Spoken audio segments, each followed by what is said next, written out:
संध्या एक समाज सेविका थी। महिलाओं के खिलाफ अगर कोई भी अत्याचार कहीं पर भी होता तो संध्या वहां पहुंच जाती। देखो हरिया, तुम्हारी बीवी को तुमने वो हक नहीं दिया जिसकी वो हकदार थी। अरे नहीं नहीं संध्या दीदी, ये तो बहुत ही अच्छे हैं, मेरा पूरा ख्याल रखते हैं और हमसे बहुत ही प्यार भी करते हैं। अरे सब बकवास है। मुझे तुम्हारे पड़ोसियों ने बताया है कि तुम माँ बनने वाली हो। हाँ जी दीदी, बस ऊपर वाले का आशीर्वाद है। अच्छा, यही तो अत्याचार है। तुम्हारा पहले ही एक बेटा है, फिर ये दूसरा बच्चा क्यों? अरे बच्चे को पैदा करने में पूरे 9 महीने का समय लगेगा, फिर उसकी देखभाल, पालन पोषण। क्या तुम इसके लिए तैयार हो? हाँ जी दीदी, बात तो सही है, लेकिन क्या करे, एक बिटिया हो जाए तो परिवार पूरा हो जाएगा ना। यही सोचकर हम लोगों ने बच्चे का फैसला किया था। अरे ये अत्याचार है, महिलाओं के खिलाफ है ये आदमी। क्यों आखिर यही बेचारी बच्चा पैदा करे? अरे वो क्या है ना, ये तो कुदरत का नियम है दीदी, हम तो कुछ कर ही नहीं सकते। कर सकते हो, क्यों नहीं कर सकते हो? सभी हैरान होकर संध्या को देखते हैं। अब मेरे कहने का मतलब है तुम उसकी मदद कर सकते हो, घर के काम में, उसकी देखभाल में। हाँ हाँ, वो तो हम जरूरी करेंगे दीदी, आप ना निश्चिंत होकर जाइए जी। संध्या वहां से चली जाती है। अगले दिन औरतों के जमावड़ों के बीच, देखो मैं साफ कह दे रही हूँ कि महिलाओं को घर में बराबरी का दर्जा मिलना चाहिए। अरे वो कोई काम करने वाली नौकरानी नहीं, बल्कि घर चलाने वाली महारानी है, महारानी। अरे सही कह रहे हो दीदी, सारा दिन हम घर का काम करती रहती हैं। अरे हमारा भी तो मन करता है कि झोला उठाए और निकल जाए खरीदारी में। अरे तो क्यों करती हो काम? 2 दिन ना करो, सारा परिवार सही हो जाएगा।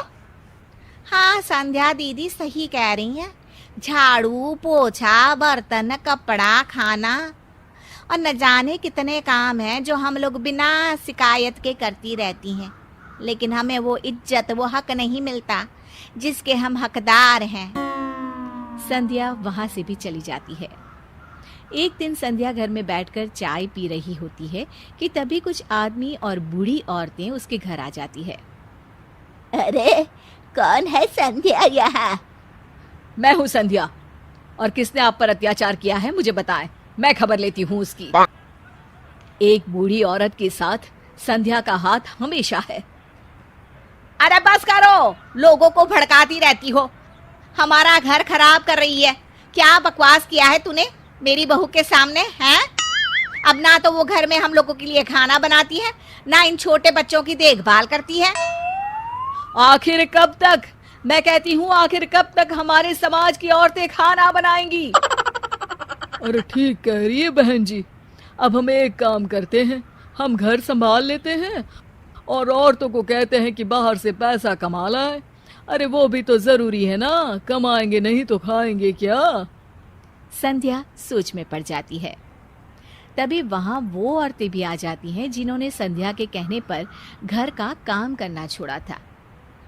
नहीं नहीं, मैं घर का काम कर लूंगी, लेकिन बाहर जाकर पैसे नहीं ना कमाऊंगी। हाँ।